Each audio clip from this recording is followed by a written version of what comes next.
welcome. I'm very much looking forward to this one. For people who know me, some of you I see in there, and we have history together, you know that this topic is near and dear to my heart. The goal is to learn how to nurture prospective client relationships and current relationships for that matter. It's really more of kind of relationship management in general, but definitely I think this is effective in the context of building trust and cementing trust and building affinity at an individual level, and to be able to do so in a way that is relatively scalable. Just a little bit about me. CEO of Madison. For 9 years, I was a professor at Kellogg and Northwestern University teaching digital marketing.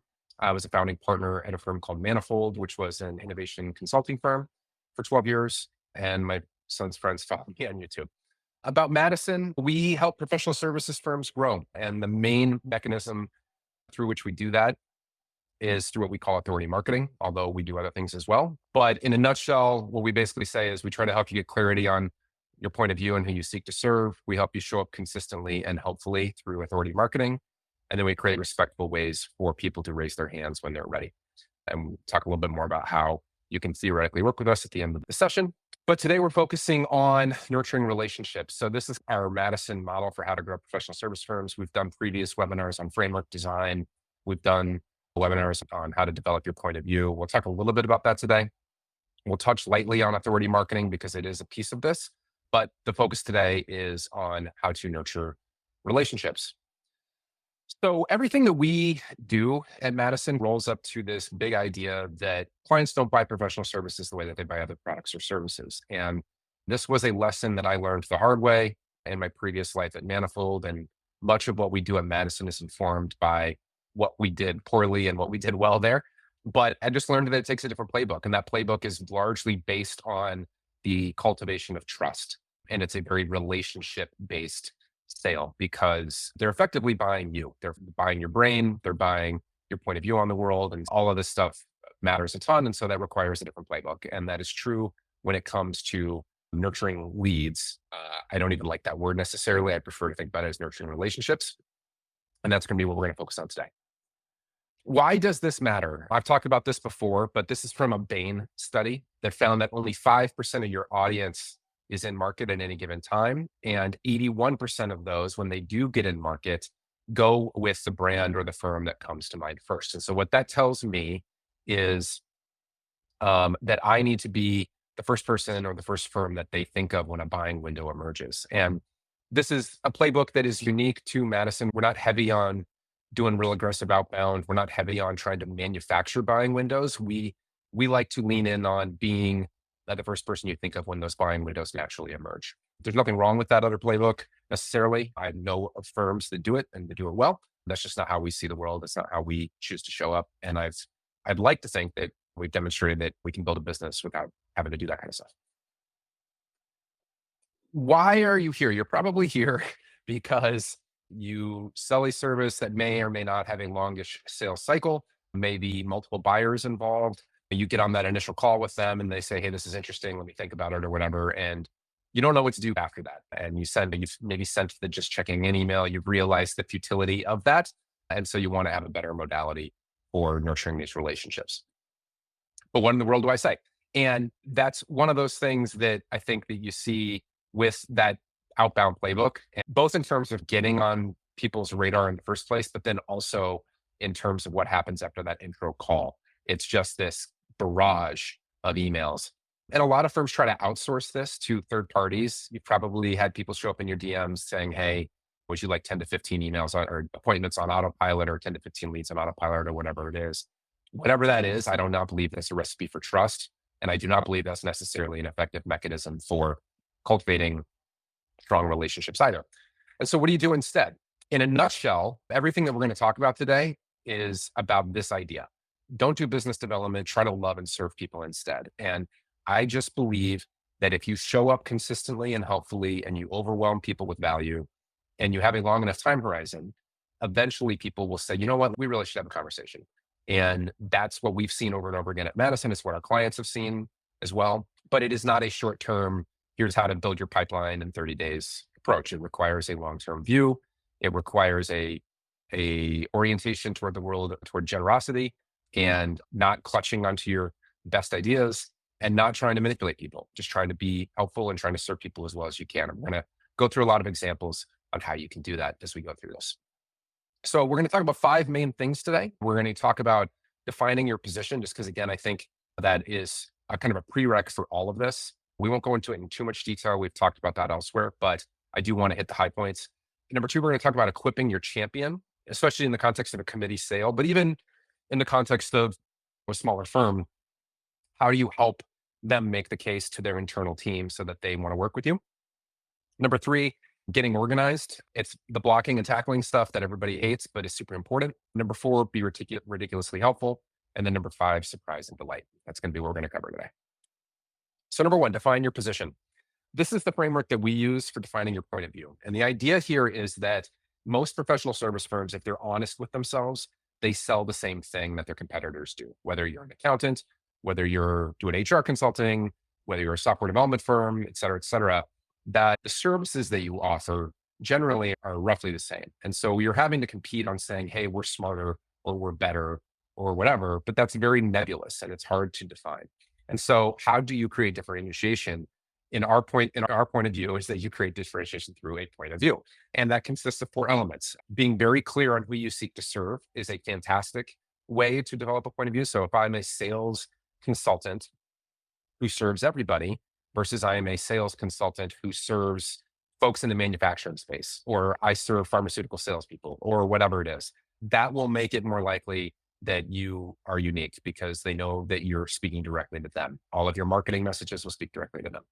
Number 2 is what you believe. These are the values of your business. We've talked about this elsewhere, but I believe values are actually a really powerful marketing tool. They explain, this is what we do. We happen to be a software development firm, but this is why we do it. This is the dent that we seek to make in the universe. This is how we try to show up. And I talk about how your business is, you're trying to create a story with your life, and your business is a major part of that. And the values are the theme. It's what your business is pointing to.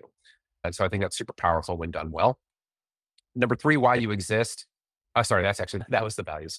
What you believe is your unified theory. These are the beliefs that you have about the nature of the work that you do. And then number 4 is just how you show up, how you speak, your tone of voice, how you like to communicate, that kind of thing. All of these matter, but I do think what you believe, the unified theory piece, is probably the most important. And I think it is a way to show that you are uniquely good, uniquely talented at a particular thing. And the way that we do that is we couch it in what we call our client's meta narrative. We try to understand the problem that our client is trying to solve. So if in this example, I'm selling CRM software, we talk about how to build a sales organization, and CRM software is maybe part of that, or CRM consulting is part of that, but it fits inside of a larger context. And what we try to do is really understand, have a unique framing that informs the work that we do. So in other words, if you have a problem and I jump immediately to my solution, we're not necessarily in alignment that your solution is the answer to my problem.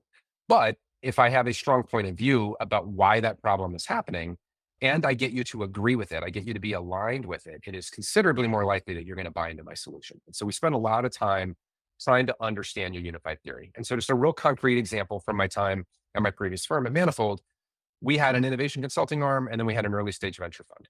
And it was a weird Frankenstein, but our innovation firm, especially as it moved upstream to enterprise, was trying to compete against the Deloitte Digitals of the world and all of that kind of thing. And it was really hard because they were better than we were in almost every way, or at least from they had a stronger brand. They have hundreds of partners, et cetera, et cetera. We were the small fry. And so we were like, how do we compete? And what we decided to lean into was we had a venture fund, and we operated in startup land. And we took our sensibilities from startup land and from venture investing and used that to inform how we showed up as innovation consultants. And so we said, you need to be thinking about your innovation initiatives similarly to how venture capitalists do and how Silicon Valley does. They're the best innovators in the world. So let's learn the lessons from them and try to apply them. That was compelling because it gave them a mental model that they understood. It was aspirational, like they wanted to be like those folks. And it was something that a Deloitte couldn't say, because the consultants at Deloitte were not startup founders at any point. They were not venture capitalists at any point. And so that gave us a unique differentiating story that we could tell. And so everything that we did from a marketing standpoint rolled up to that idea.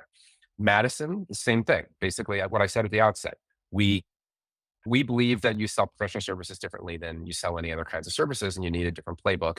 And that playbook is get clarity on your point of view, show up consistently and helpfully, and create respectful ways for people to raise their hands when they're ready. That's our point of view. And everything that we do rolls up to those three ideas, right? And so we want to spend time trying to figure that out to give people a mental hook so that they understand and to create differentiation above and beyond. We just offer bookkeeping services like everybody else. You want to try to translate that down as clearly as you possibly can. If you can't say it, this is from 𝗪𝗂'𝗋. If you can't say what you do in 8 words or less, you don't have a position. Call it that elevator speech, whatever it is. You want to have a real tight sentence that you can use. And then you want to use it everywhere. So you can see here as we grow professional services firms. That's our sentence. Pretty simple, but it very clearly explains what we do and for whom. And so ideally you get to that point so that when you're introducing yourself to people, when they're introducing you to others, when your champion is circulating what you do to the internal team, they have a really simple mental hook that they can use that is differentiated. And then you can provide some additional materials on that as well. This is a tool we like to use that we call the intro deck. It's an 8 to 12 slide deck that you can circulate. It doesn't tell your whole story. It only tells a little bit of your story, but enough that people understand what it is that you do.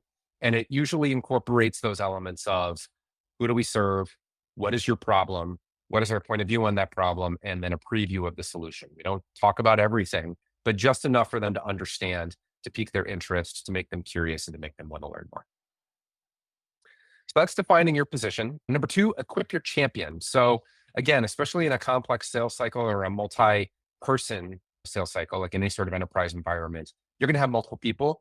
You want to identify who your champion is. And the reason is that 80% of the sale happens when you're not actually in the room, right? And so they're going to be talking internally. They're going to be evaluating different vendors. And you want to equip your champion, the person who believes in what it is that you're doing, as well as you can to help them sell you in internally. And so what does that look like? One, I already talked about this, but this is our messaging framework in a sales context, is define the problem, connect it to your point of view, and then frame the solution and give them all 3 of those pieces. If you can't do that, it's going to be difficult for them to sell you in.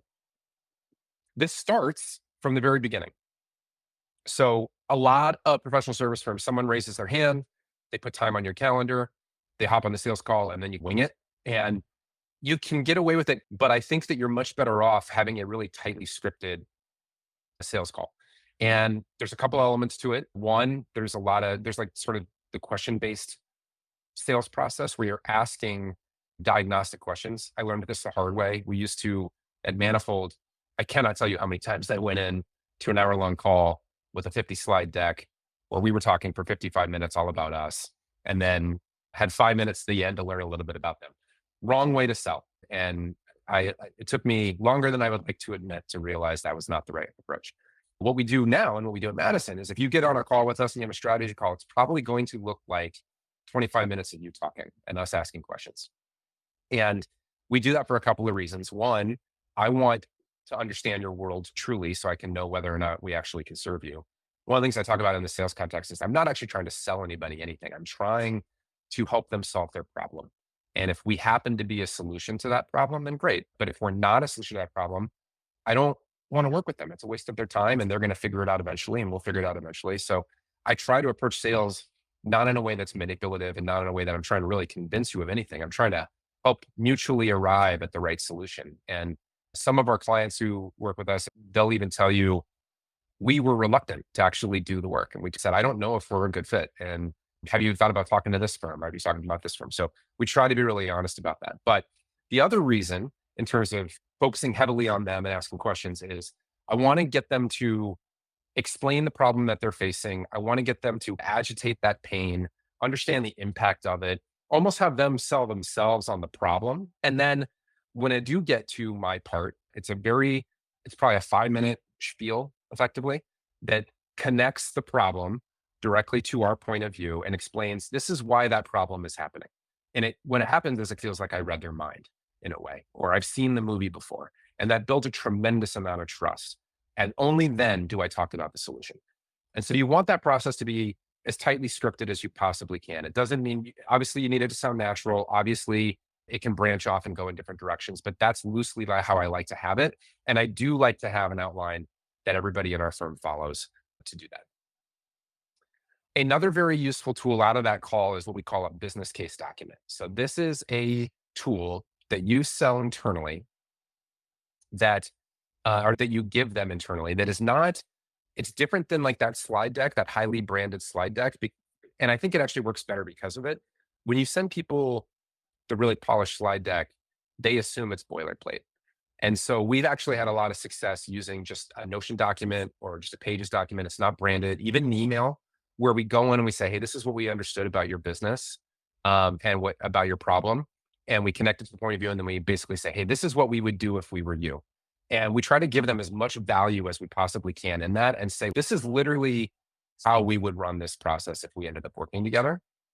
And if they decide they want to take it and try to run with it, that's fine. I trust that we're good enough at this that there will be gaps in terms of pattern recognition. There will be gaps in terms of implementation. And they'll walk away from that intro call and they'll walk away from this business case document believing that we really know our stuff and that we would really be able to help them, such that even if they do end up going off and trying to do it themselves first, very often they'll come back and say, hey, we tried it, it wasn't working. Can we work together? And that requires trust. I get it. And especially in professional services, I think we have a tendency to avoid giving away our stuff because that's what we sell. I just believe it's the superior way to do it. And it's especially for boutique firms, and especially if you're competing against larger firms that have like the Deloittes of the world, like just have really strong brand, have a lot of strengths that you don't have. I think you have to lean into different strategies. And I have found that this works consistently enough that you can build a really great business off of it. Never send an email that is just the just checking an email. And I make this mistake. I still make this mistake. So I'll caveat it with that. But you want every single email, every single touch point to be as value added as possible. And trying to visualize that, help them visualize solving the problem, creating additional deliverables that are value added and circulating that stuff to them. Everything should be about adding value at all times. And then when they start folding in as that sales process evolves, as they start folding in other team members, you want to have the champion do the selling even on the calls as much as you can. And so this is a really useful example of just, hey, 3 or 4 people join the call, kick it over to Janet, who's your internal champion. Like, why don't you have Janet do the job of explaining or reiterating the problem, reiterating the business case, reiterating why you're there. Let her do the job of kind of selling you on why you're credible and why it might be worth working together before, instead of being the person in the driver's seat. It makes them look good and it also positions you better. So that's equipping the champion. Number 3, be organized. So too many, especially boutique firms, you know that you need to do this. You know that you need to have a CRM, and yet more often than not, you don't. And this is important not just for active leads or active opportunities, but I actually think this is important for your broader network as well. Tom Peters, who is one of my favorite business authors, wrote a bunch of books, especially, or most of them are 20 years old, but they're still really useful. Talks about the most effective people that he knows are the best networkers and are just really disciplined about the cultivation and maintenance of their Rolodex. This is a guy that another author named 𝗪𝗵𝘁. He is another example that I really like to reference. He's written a bunch of books. He owned a paper company in Minneapolis, but he knew everybody. Like, he knew Prince, he knew Kirby Puckett, he knew Lou Holtz, he knew various mayors, various senators. He knew all kinds of people, and everything that he basically attributes a meaningful percentage of his success to the cultivation of his own network and then pushing his team to do it as well. And so he had a famous thing that he had his account executives do, which he called the 𝗪𝗁66. And this was pre-CRM, pre-digital, but they had a paper file that had 66 discrete pieces of information about each client account. So their birthdays, their spouse's birthdays, their anniversary, their kids' birthdays, where they went to college, were they in the military? If so, did they like the military? If they didn't like the military, you don't use that. But if they did, great. Books they read, associations they're a part of, et cetera, et cetera, et cetera. And all of those are books that you can then use to reach out and to build a relationship. And then just one more mental model. This is from the best networker I've ever met, who ironically has always asked that he remain nameless because he doesn't want people to know what he's doing. I've tried to use this myself. I'm not as effective as he is, but he called it 525, 150. And so he has a spreadsheet. So again, the tool doesn't ultimately matter. His is just a spreadsheet. But he had 5 names on it, 25 names on it, 150 names on it. The 5 names are not the people that could help him the most. They're the 5 people that he could help the most. So somebody has an acute life event, they get a new job, they get a promotion, they lose their job, they have a baby, they get married, they get divorced, they have an aging parent, they get a really bad medical diagnosis, any number of kind of major life events that happen, those people move up into his 5. And then he basically would say for over the next month or 2 months or whatever it is, he would just go above and beyond to try to help those 5. And by doing that, he just trusted that he would, without asking for anything in return, he would create just tremendous goodwill. And if you imagined that every quarter you helped 5 people, like that's 20 a year, over a decade, that's 200 people that you showed up for in ways that were way above and beyond what anybody would expect. And he attributed a tremendous amount of his professional success. He was in financial services to this single spreadsheet and this single document. And so he had the 5 names he would try to reach out to multiple times a week, the 25 names he would reach out to weekly, and then the 150 names he tried to reach out to monthly. I can't maintain that cadence. I try to do quarterly and then monthly. And then but I do try to have a 5 when people have an acute event. I try to just figure out ways to kind of show up for them. Really useful mental model. But again, the tool doesn't matter. We use Notion at Madison. This is still the CRM that we use. We do almost everything inside of Notion. So you see a lot of Notion screenshots as we go through this, but we manage everything inside of Notion and it works great. There will come a point where we'll probably exceed our pipeline will exceed the ability for Notion to manage it, but we're not there yet. But you can use HubSpot, you can use ADIO, you can use Salesforce. If your organization doesn't have a CRM, I would have your own CRM. This is a tool called 𝗪𝗏 that I use at a personal level for maintaining personal relationships. And you can see here again, what I really like to do is my own version. I don't have 66 discrete items, but I do like to have little mental reminders of things like their birthdays, their spouse's birthdays, their kids' birthdays, their anniversaries, things like that. And that gives me just a built-in 5 or 6 ways that I can reach out to people that matter to me. Don, yeah, it's 𝗪𝗏, DEX. That's correct. But it just gives me mental hooks that I can reach out to. And this stuff works. I sent this literally yesterday to a contact, just wishing his daughter a happy birthday. They happen to be a firm that we're talking to. He's one of their managing directors. And he just said, hey, when are we going to get going? And he's trying to sell us in. So some people think this is weird. I get it. I have found that, or my belief is that even if they know that I have a system for doing this, I still think the fact that I take the time each year to send them a quick note and wish their daughter, their 6-year-old daughter or their 5-year-old son a happy birthday or wish them a happy anniversary. They don't have lots of people might wish them happy birthday. Far fewer people wish their kids happy birthdays, their partner a happy birthday, happy anniversary, that kind of stuff. So that's just a real simple one, but it requires having a system and it requires being organized. Okay, be ridiculously helpful. So what does that look like? One, gets to the authority marketing stuff and why I believe in it so much. People buy from people, not companies. I think every single partner in your firm needs to have a communication cadence about their area of expertise, informed by your firm's personality, by your firm's point of view and their personality, that they publish consistently. And I get why people are hesitant to do it sometimes. They're busy. It makes them feel a little bit sheepish, but I believe, especially LinkedIn right now, is the fastest, cheapest way to show up consistently and helpfully for people in ways that build affinity and build trust over time. And so I would say 70% of the work that we do at Madison now is based on that premise. It used to be 100%. We do other stuff now, but I believe in it so much that if you're trying to build awareness, which most firms have an awareness problem, first and foremost, this is the fastest and best way to do it. And the reason why I believe it works from a nurturing prospective client relationship is you don't want to do the thing of sending the email all the time of, hey, are you ready to buy yet? Are you ready to buy yet? Just checking in, just checking in. And so sometimes you struggle with what to say. You struggle with ways to add value. If they are in your network and you're publishing twice a week on LinkedIn, that is accomplishing 70% of the being top of mind thing here, right? Like you're sharing legitimately helpful ideas. Sometimes they resonate, sometimes they don't. That's totally okay. They still see your little face and your clear little headline that you defined from section 1. And it just reminds them that you're top of mind. It reminds them that you're there to help them and you're there to serve them. And so I think this allows me to show up and be really, really helpful for them without harassing them and without kind of constantly pinging them. and still demonstrate expertise and still build trust. And it allows them to then forward my LinkedIn post to other people inside of their firm.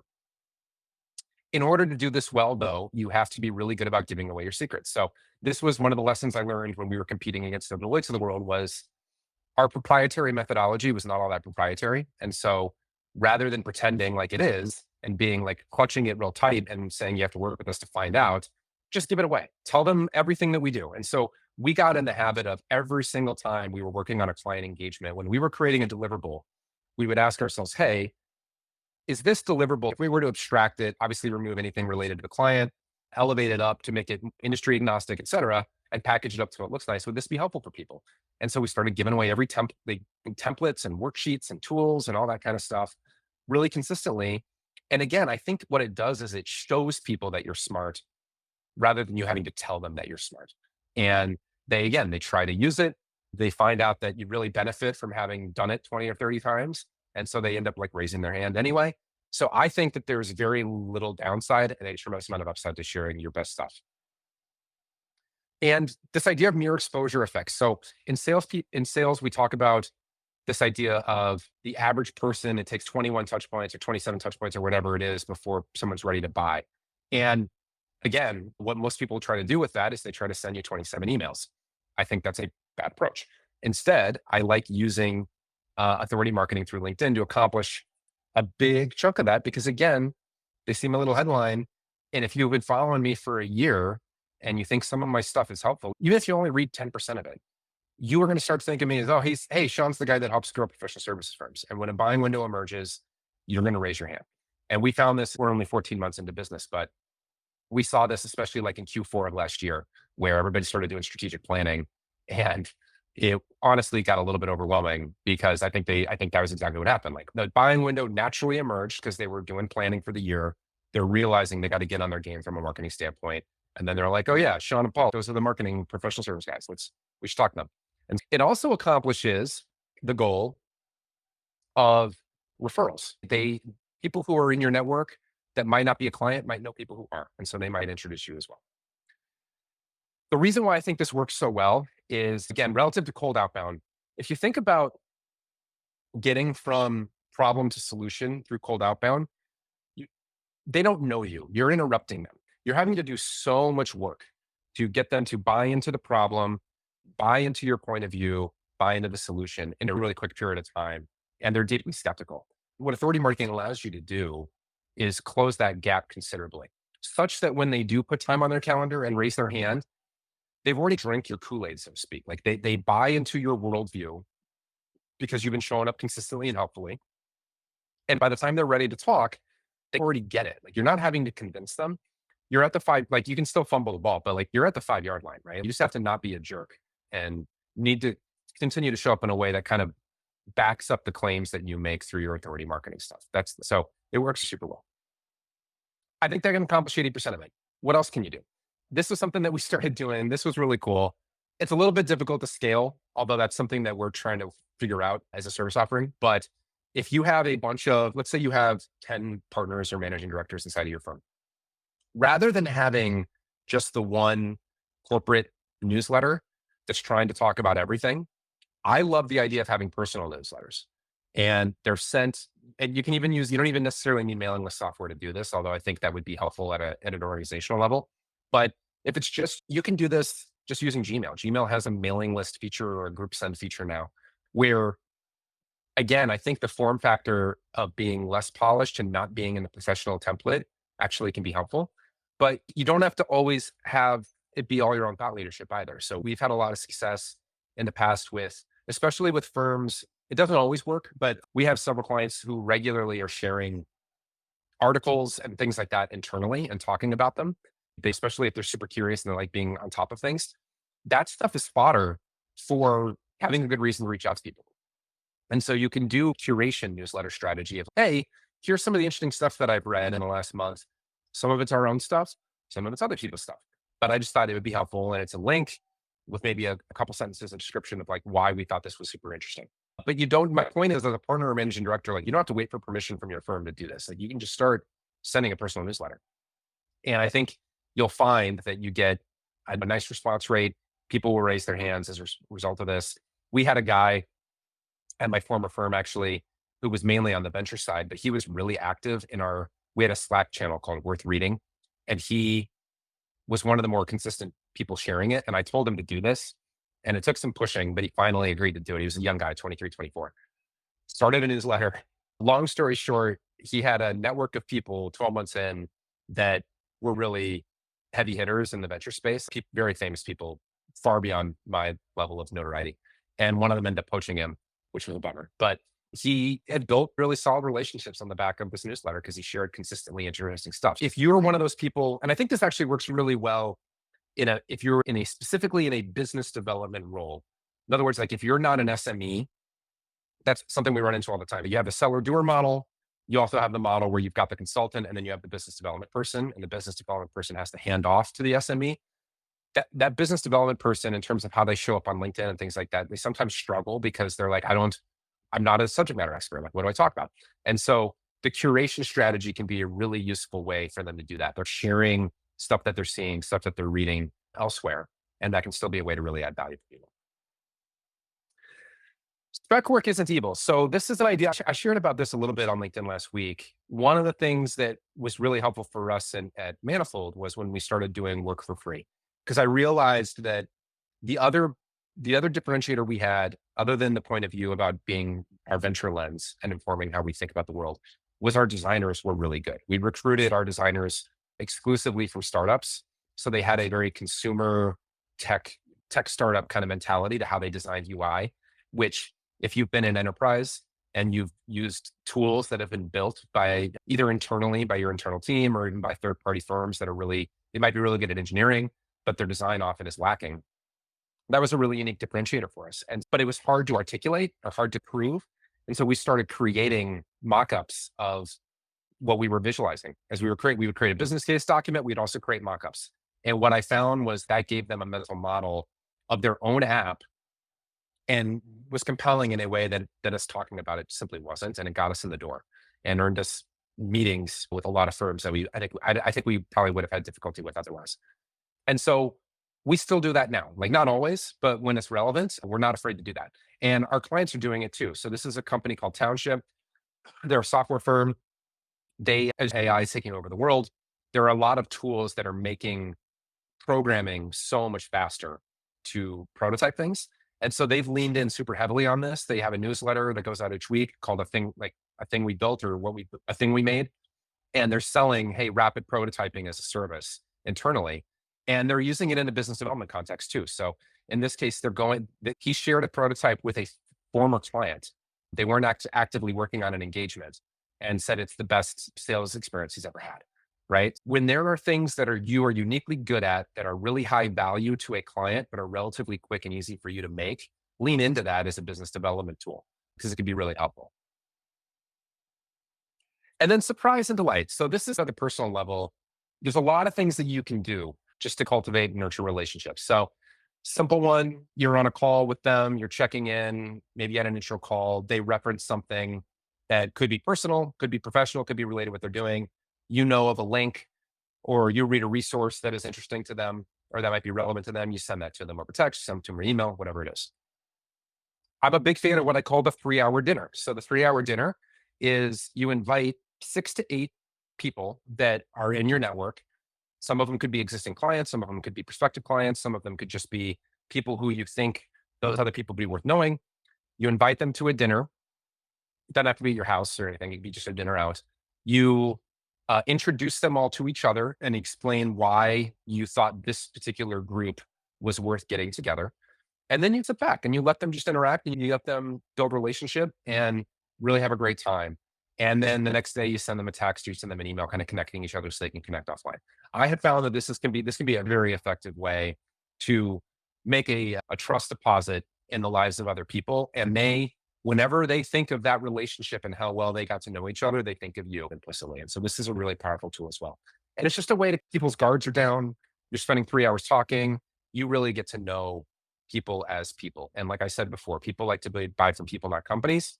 And I think people like to buy from people that they like. And so this is a fantastic way to accomplish that. Send books, not swag. I don't think that your prospective client wants your mug with your logo on it. They don't work for you.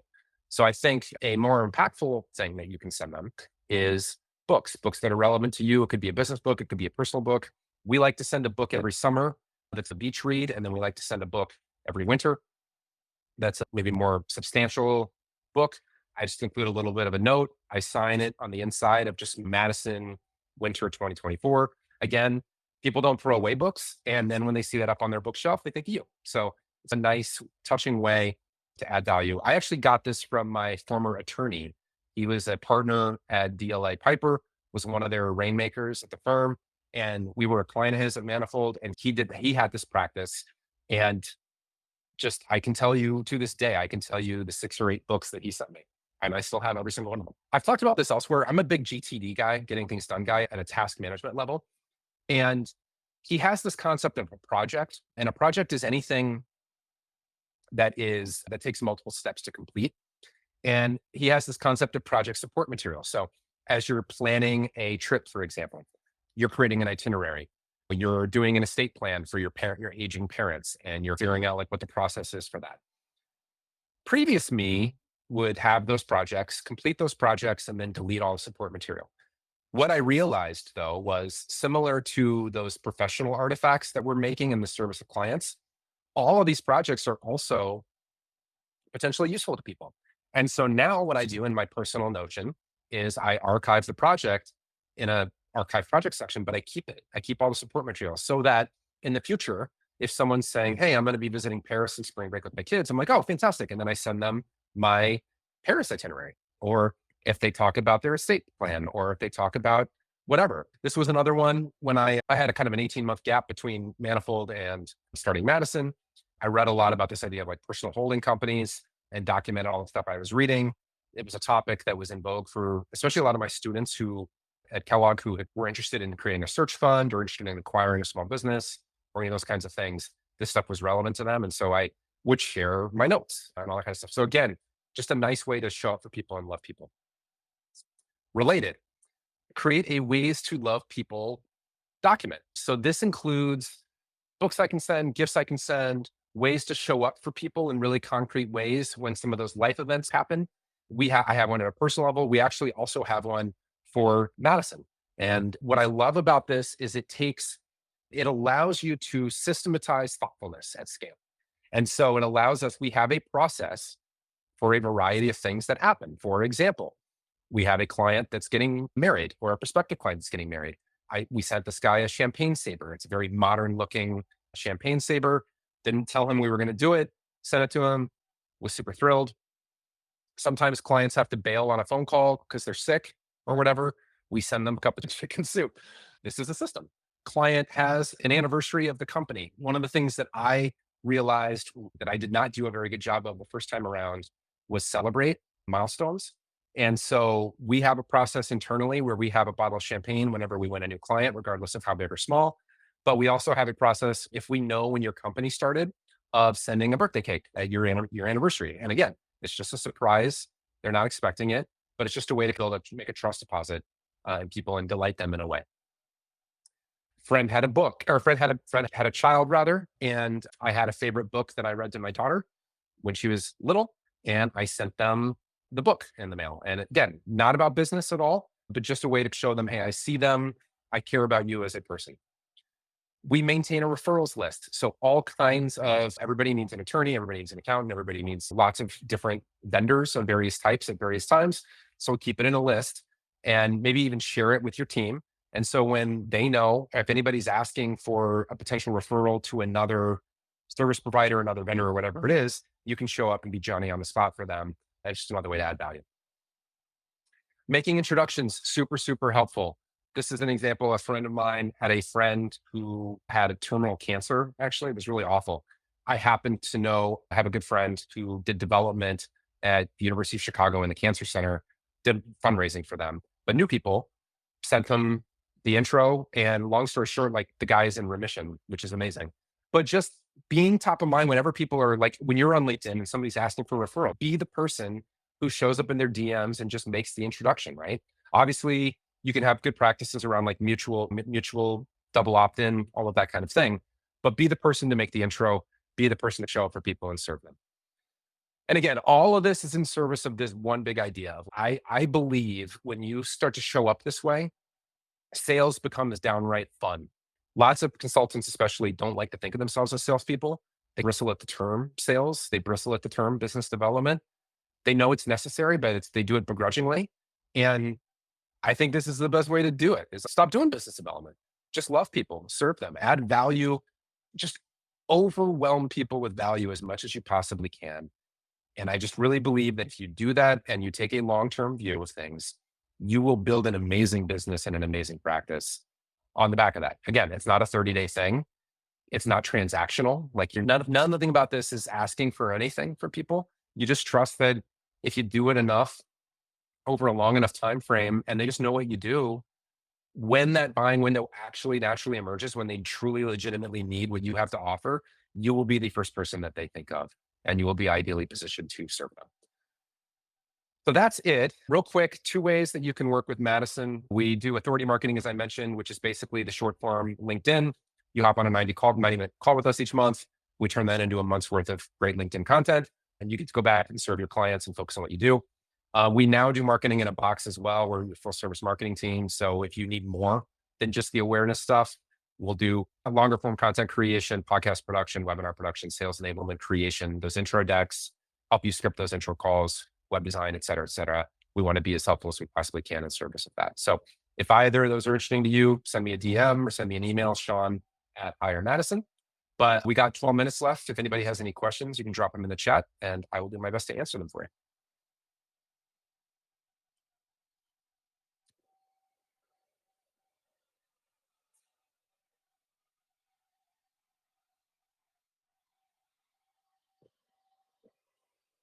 Thank you, Robert. And Jim, love the mindset. Yep. Drew, you need an ops consultant on there? Love it.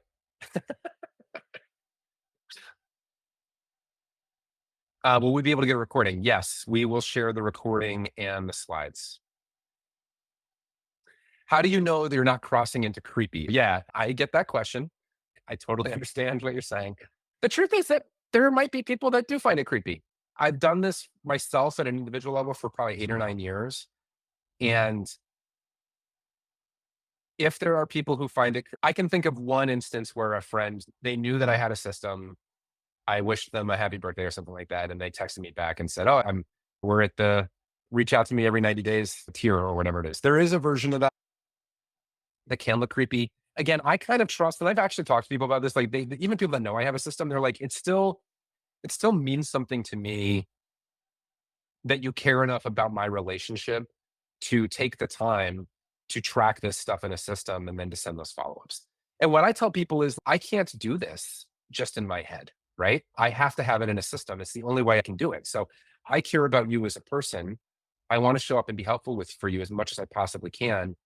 I can't do it for 150 people. I can't keep all that in my head. If I could, I would. But this is how I do it. And I hope that you take it in the spirit in which it's intended. Is I'm just trying to like serve you and show you that I see you and that I care about you. But yeah, I definitely understand that question. I think try it and just see. Okay. How do you see people most often misunderstand the idea of love and serve people in this context? How do you see people misunderstand the idea? It's a good question. I think probably the biggest thing is thinking about it as transactional. I do this for you. I keep track of like favors owed, basically, and then I call on you for that favor. I think that's a short-term view of things. And I think that it feels ick for me. There's that book, Adam Grant, Give and Take, or I think that's the name of it. He talks about how there are givers, there are takers, and there are matchers.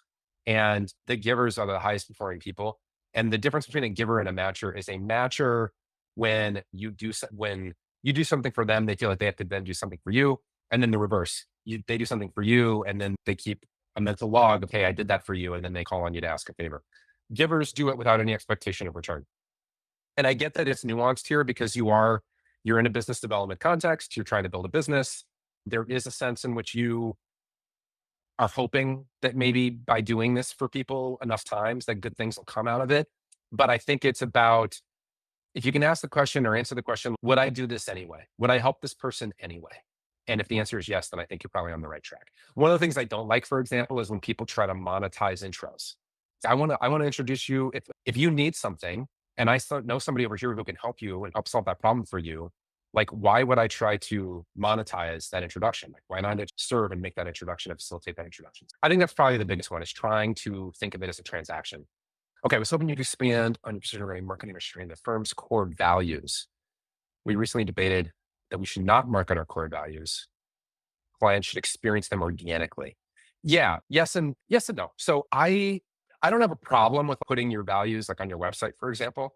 What I do like though is the idea of not beating people over the head with it. What we do internally when we do values exercises for clients is we name a value. We try to use the strongest language we possibly can to make it emotionally resonant. We describe what that value means to us specifically. And then we say, these are things that we do, and these are things that we don't do as a result of having that value.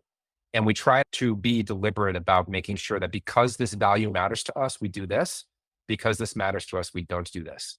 And to your point, that I think is how you make it happen organically for people.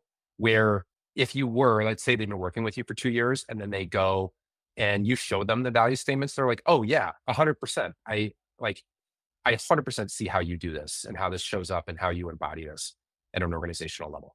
And what I like about what we do and what we don't do is it's easy to verbally assent to a value. The things that we do and the things we don't do are the evidence of it. And it tells us, one, it helps us align from a culture fit standpoint. Like if you're interviewing potential talent, hey, these are the things that we do and the things that we don't do as a result of having this value. Do you feel comfortable with these activities? Yes or no? It also tells us like how well we're actually showing up and how much we're actually embodying or living these values. So it's really useful from that standpoint. And then it allows you to and make sure that you embody the values as a system in the business rather than just being the values that you have as the owner or whatever. Brian, hopefully that answers that question. Vanessa, are there tiers for your services? So we basically do everything is monthly recurring. I'm trying to build the opposite of Manifold, which was a very high price point, long sales cycle, trying to make it really easy to buy. So we don't do long-term contracts. Everything's monthly retainer. The authority marketing, it's basically $1,500 a month, and you get a month's worth of content, and that's per personality that we create for, just because that scales linearly. And then marketing in a box is on top of that, the monthly retainer as well. And that really just depends on the pace at which you're trying to move and how much throughput you're trying to get in that month's worth of time. And I'll candidly, marketing in a box in terms of the price point, we're still dealing out and figuring out this is too much, this is too little, this is overwhelming our team, this is underwhelming our team, like all that kind of thing. So we're figuring that out, but hopefully that answers that. Strategies to connect with a new person that you don't know and don't have a mutual connection with. So we do a thing for our authority marketing clients as an optional add-on that we call audience shaping. So I don't like doing cold outreach, but I do shaping my audience. And so what that looks like is we use a lot of the similar tools you're familiar with, where we build a lead list of our ideal client, but then we just send connection requests. We don't add a note. If they accept, we don't slide into their DMs immediately and try to get on a phone call. All I'm trying to do is invite them into my universe and into my world so that they start to see my content. Because again, I believe in my content, and I just believe that if I keep serving people and showing up, that they will start to build that trust for me. So that's how I choose to do it. I try to be really modest with it. I think I only send 8 to 10 connection requests a day max. I don't want to piss off LinkedIn, and I don't need to grow much more rapidly than that. But that's really helpful. And the insight there was we had a client that was private equity backed, where they injected a new CEO, and that CEO had no contacts that were in that industry. And so we needed to help him. We were writing for him, but this was people from his old life, not his new life. And so we realized that we needed to shape the percentage of his network that actually fit his ICP. And that was the genesis of that. So that's how we do it. And for whatever it's worth, Paul, I think, has a 20% accept rate. I think I have a 35% accept rate on those. And I think that's just because mine has CEO on it. I think that's the only reason why. But accept rate is pretty positive, like even with no note.